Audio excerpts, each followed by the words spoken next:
ഡിഗ്രിക്കാർക്ക് bank of ബറോഡയിൽ ഓഫീസറാവാൻ 2500 ഒഴിവുകൾ. ശമ്പളത്തിന് പുറമെ മറ്റ് ആനുകൂല്യങ്ങളും ഉണ്ടായിരിക്കും. Please support me, subscribe my channel. Degree യോഗ്യതയുള്ളവർക്ക് ബാങ്ക് ഓഫ് ബറോഡയിൽ സ്ഥിര ജോലി നേടാൻ അവസരം. ബാങ്ക് ഓഫ് ബറോഡ പുതുതായി ലോക്കൽ ബാങ്ക് ഓഫീസർ തസ്തികയിലേക്കാണ് റിക്രൂട്ട്മെൻറ്റ് വിളിച്ചിട്ടുള്ളത്.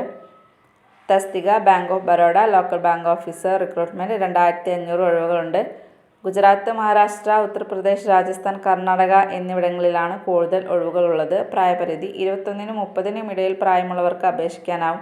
സംവരണ വിഭാഗത്തിൽ ഉൾപ്പെട്ടവർക്ക് നിയമാനുസൃത വയസ്സിളവ് ലഭിക്കുന്നതാണ്. യോഗ്യത: അംഗീകൃത യൂണിവേഴ്സിറ്റി കീഴിൽ നിന്ന് ഡിഗ്രി നേടിയിരിക്കണം. Chartered account, cost account, engineering, medical തുടങ്ങിയ പ്രൊഫഷണൽ യോഗ്യതയുള്ളവർക്കും അപേക്ഷിക്കാവുന്നതാണ്. ഏത് സംസ്ഥാനത്താണോ അപേക്ഷ നൽകുന്നത് അവിടുത്തെ പ്രാദേശിക ഭാഷയിൽ പ്രാവീണ്യമുള്ളവരായിരിക്കണം. 10ാം ക്ലാസ്, +2 ലെവൽ പ്രാദേശിക ഭാഷ പഠിച്ചവർക്ക് ഭാഷാ പരീക്ഷയിൽ ഇളവ് ലഭിക്കുന്നതാണ്. തിരഞ്ഞെടുക്കപ്പെടുന്നവർക്ക് 48,450 രൂപ മുതൽ 85,920 രൂപയ്ക്കിടയിൽ പ്രതിമാസം ശമ്പളമായി ലഭിക്കും. താൽപ്പര്യമുള്ള ഉദ്യോഗാർത്ഥികൾ ബാങ്ക് ഓഫ് ബറോഡ ഔദ്യോഗിക വെബ്സൈറ്റ് സന്ദർശിച്ച് ജൂലൈ 24-നകം അപേക്ഷകൾ ഓൺലൈനായിട്ട് സമർപ്പിക്കാവുന്നതാണ്. Thank you.